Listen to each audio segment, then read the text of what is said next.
అని ఎవరైనా అనొచ్చు, అంతే కదా. హెబ్రీ పత్రికలో అయినా యుగములలో దేవుడిగా ఉన్నాడు. కాబట్టి తరాలు ఇప్పుడు మా తరము, మా తాత, మా నాన్నగారి తరము, ఆ తర్వాత అంతకు మునుపు మన ఫోర్ ఫాదర్ ఉంటారో మన తాతయ్య గారి తరము, ఆ తర్వాత వారి తండ్రి గారి తరము, ఇలా తరాలు తెలుసు. కానీ యుగాలు ఎవరికి తెలుసండి అని అంటే, నేను చదువుకునేటువంటి పుస్తకంలో 6వ తరగతిలో యుగాల గురించి రాయబడింది. మనం అనుకుంటుంది త్రేతాయుగము, లేకపోతే ద్వాపర యుగము, కలియుగము అంటాం కదా. అది ఎక్కడ రాయలేదు మన పాఠ్య పుస్తకాలలో. మనం చదువుకునేటువంటి పుస్తకాల్లో 6వ తరగతి సోషల్ స్టడీస్లో ఏమి యుగాలు ఉన్నాయంటే, ప్రాచీన యుగము, పురాతన యుగము, ప్రాచీన యుగము, మధ్య యుగము, నవీన యుగము, సమకాలీన యుగము. ఇది ఎప్పుడు చదువుకు దాదాపుగా నేను 30 సంవత్సరాల కంటే అటువైపు చెప్తున్నటువంటి అప్రాక్సిమేట్గా 6వ తరగతిలో ఉన్నటువంటి మాట. ప్రాచీన యుగము, తర్వాత రెండవది ఏ యుగం అండి? మధ్య యుగము, తర్వాత నవీన యుగము, సమకాలీన యుగం. ఈ యుగాలకు దేవుడు యుగాలలో మనకు దాచి ఉన్నటువంటి రహస్యమైన గోడ తెలియజేయబోతున్నాడు.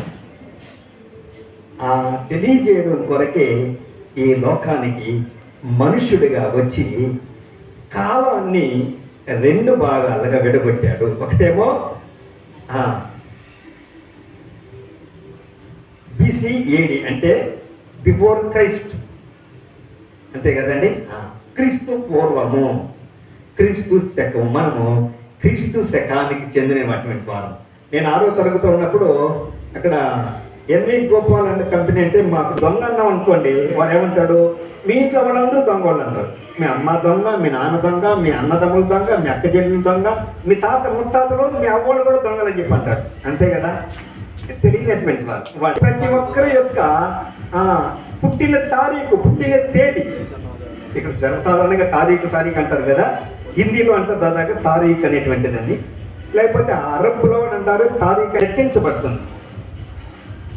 నేను 1971వ సంవత్సరం అక్టోబర్ నెల 5వ తేదీ పుట్టాను. ఆ డేటు మా నాన్నగారు వాళ్ళు అంతకుముందు చదువుకునేటువంటి వారు కనుక దాన్ని కరెక్ట్గా రాసి 1971 సంవత్సరం అయిపోయిన తర్వాత నేను పుట్టాను. అదేవిధంగా ప్రతి ఒక్కరూ వారి యొక్క పుట్టిన తేదీ యేసు ప్రభు జననము నుండి లెక్కించబడుతుంది. 5వ సంవత్సరమునకు చివరి దినం, చివరి గడియలలో మేమున్నాము. ఇంతవరకు నాయన మమ్మల్ని అందరినీ బ్రతికించారు. అది కేవలము మీ కృప చేతనే మేము బ్రతికి ఉన్నాము. మీకు స్తోత్రము తండ్రి, స్తోత్రము, స్తోత్రము, స్తోత్రము. అయ్యా, మాకంటే బలవంతులు, జ్ఞానవంతులు, మాకంటే విద్యావంతులు, మాకంటే అనేక విధములుగా ప్రభు మరి జ్ఞానము కలిగినటువంటి వారు, తత్వవేత్తలు, ఆస్తిపాస్తుల్లో ఉన్నటువంటి వారు, ఈ లోక సంబంధమైనటువంటి అనేక విధములుగా ఆశీర్వదించబడినటువంటి వారు మరి మా మధ్య లేరు కదా. అయితే వారందరిలో మేము ఇక్కడ ఉన్నటువంటి వారము ఏమాత్రమును ఎన్నిక లేని వారము, నిజముగా ఎన్నిక లేని వారము. అయితే మీరు మమ్మల్ని ప్రేమించి మీ కృప చేత మమ్ము గడిచిన కాలమంతా కూడా ప్రతి విధమైన వ్యాధుల నుండి, బాధల నుండి, సమస్యల నుండి, కష్టముల నుండి, నష్టముల నుండి, ఇరుకుల నుండి, ఇబ్బందుల నుండి, అనేకమైన శోధనల నుండి మమ్మల్ని తప్పించి ముందుకు నడిపించారు.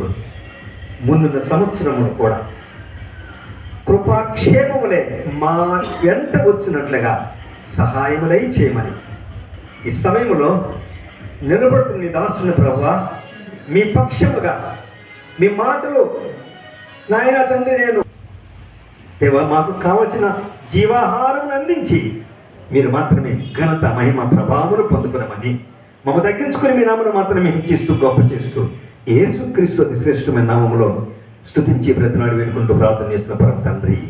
2025 సంవత్సరము వెళ్ళిపోవస్తుంది కదా. మరి 2026వ సంవత్సరమునకు మరి మనము ప్రవేశించబోతున్నాము. దేవాది దేవుడు మనల్ని జీవముతో ప్రవేశింపజేయబోతున్నాడు.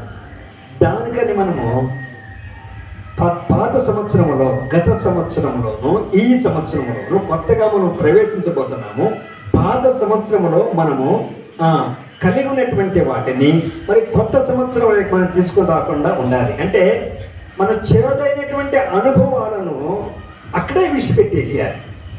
ఐగుప్తులో ఉన్నటువంటి ఇశ్రాయేలు ప్రజలు వారు 430 సంవత్సరములు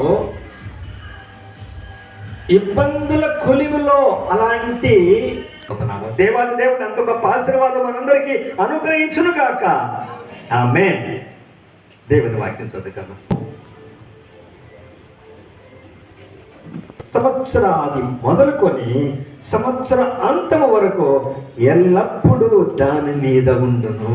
దేవాది దేవుడు మనకు చేసుకున్నటువంటి వాగ్దానం ఏమిటంటే, నది దాటి ముందు కొత్త సంవత్సరంలోకి వెళుతున్నటువంటి మనము పొందబోవు ఆశీర్వాదములు ఎలాంటివో దేవుని వాక్యం నుంచి కొన్ని మనము తేలేద్దాం.